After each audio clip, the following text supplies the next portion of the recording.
All right, guys, finally got an update for you guys on the 72 I think it is, TE27. We're getting this thing ready to fire up. So I'm getting the valve covers on. I dropped some oil on top of all the cam lobes and the lifters to make sure that everything there is lubed with some good oil. Normally we start up on just regular non-synthetic. So I'm getting this valve cover on. Got some stainless bolts for it. So, and these cool little neoprene stainless washers as well, instead of all the factory stuff that these things used to come with. And, but yeah, getting all this finalized now and get the valve covers back on. Firstly, I'm gonna make sure it fires up with the coil wires just like this to make sure everything's wired in with these K-series coils that we're using. And once they work, I'll hardwire them direct. So I had some issues getting all the Haltech stuff set up and reached out to my buddy Chris Speed, who always helps me out whenever I have an issue with all the trigger setups and things. What's tricky about this particular setup is we do not have a home sensor on it. So he told me I could get it going without the home sensor, just the crank trigger setup.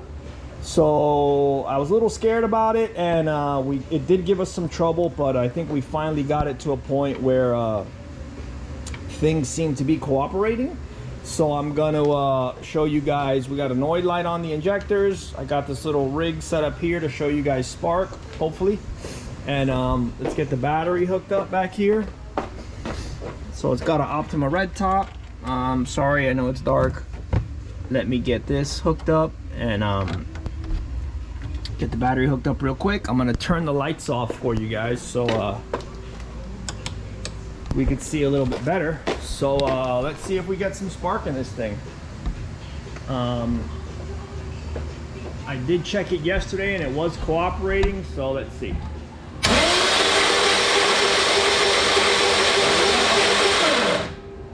And the noid light over there, you can see it's pulsing.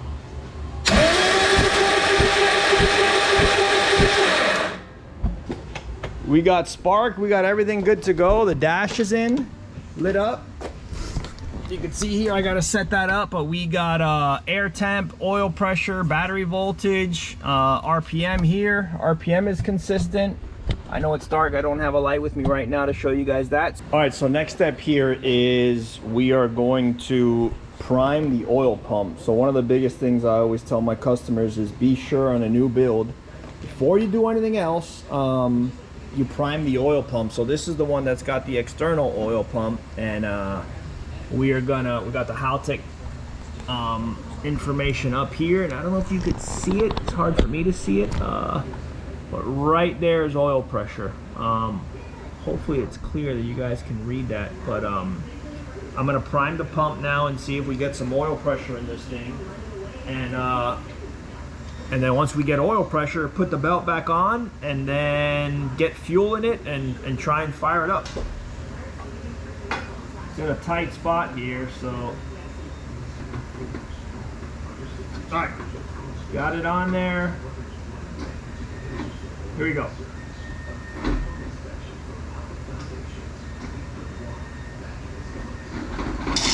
Oh, oh, I think shot oil over here.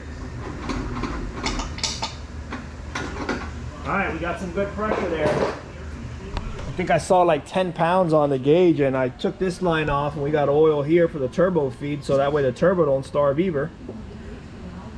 So I took this line off to check just to be sure we had oil, and yeah, this thing was spitting. If you heard that, that was this thing spitting oil pressure out. So all right, I'm gonna put all this back together and get the belt back on, get fuel in it, and let's see what happens. I ended up putting fuel in it. I didn't record it because I was trying to make sure we didn't have any leaks or anything. Lo and behold, a brand new Weldon fuel pump decided to leak on me. So super random. Got a flashlight in here because it's dark back here. So let's see if I can get this positioned. Weldon 1100A, the thing leaked right here from the seam and shot fuel out that way, which is why I don't have a video of it. So I got this unclamped, got all the wiring out. I'm gonna get the car outside later because obviously there's fuel in the tank now, so I'm gonna disconnect all the lines. Luckily I have a spare pump, and I'm gonna try and get this thing fired up today. So Yeah, always something, guys, I swear.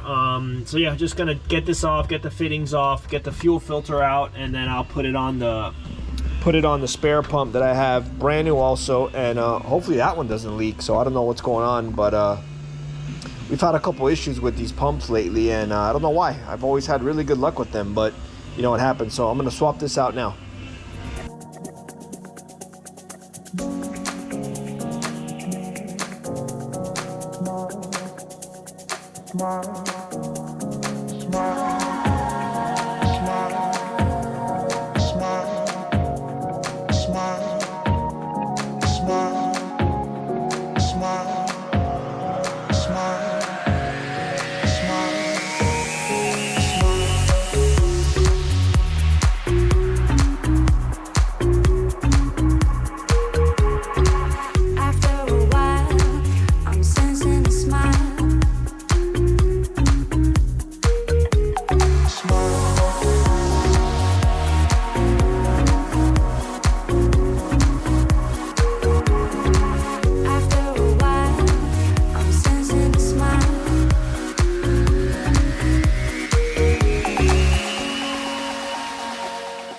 New pump is in, and now I'm gonna hit the key, prime this pump, and pray that this one doesn't leak. So we're gonna test it out now. I got Stella here helping me, and see what happens. So new pump is in. Hopefully it doesn't leak.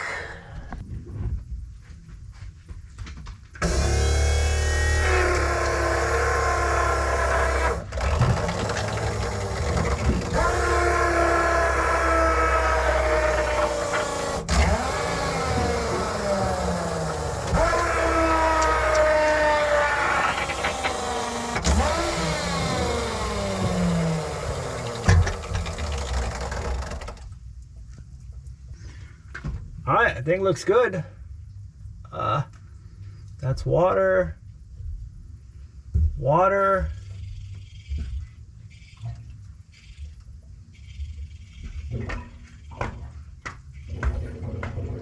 Tank is gurgling.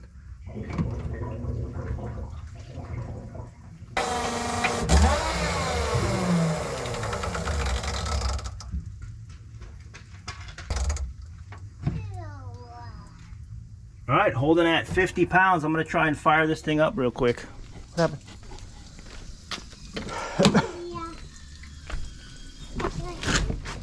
Be careful.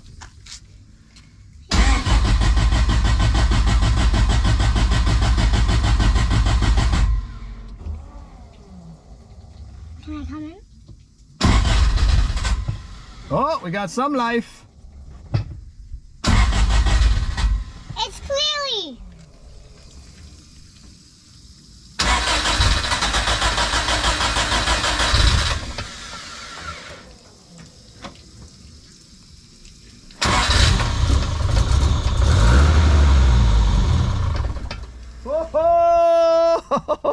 Oh, I'm happy now. You guys heard that. Super quiet too.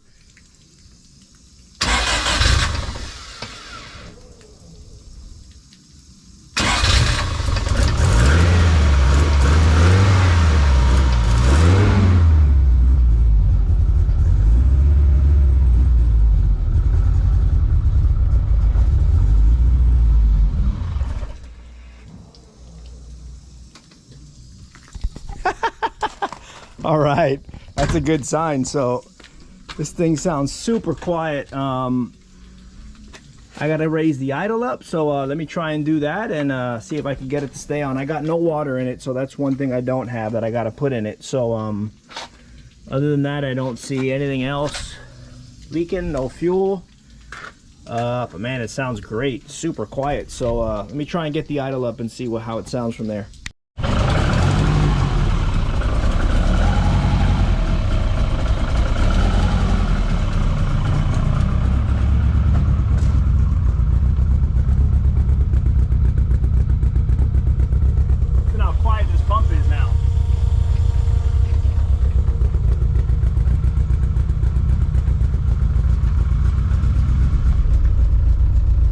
Alternator working, so we'll do that next and hopefully take this thing for a ride.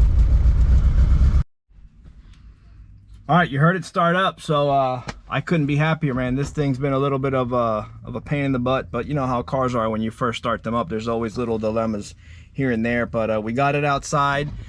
It fires up under its own power. It sounds good. I don't have water in the motor, so I'm gonna do that next, and then once I get the water in, check the clutch and everything else. But I'll definitely put another video together for that. And here you can see outside in the daylight, there's all the electronics, so everything there is working good.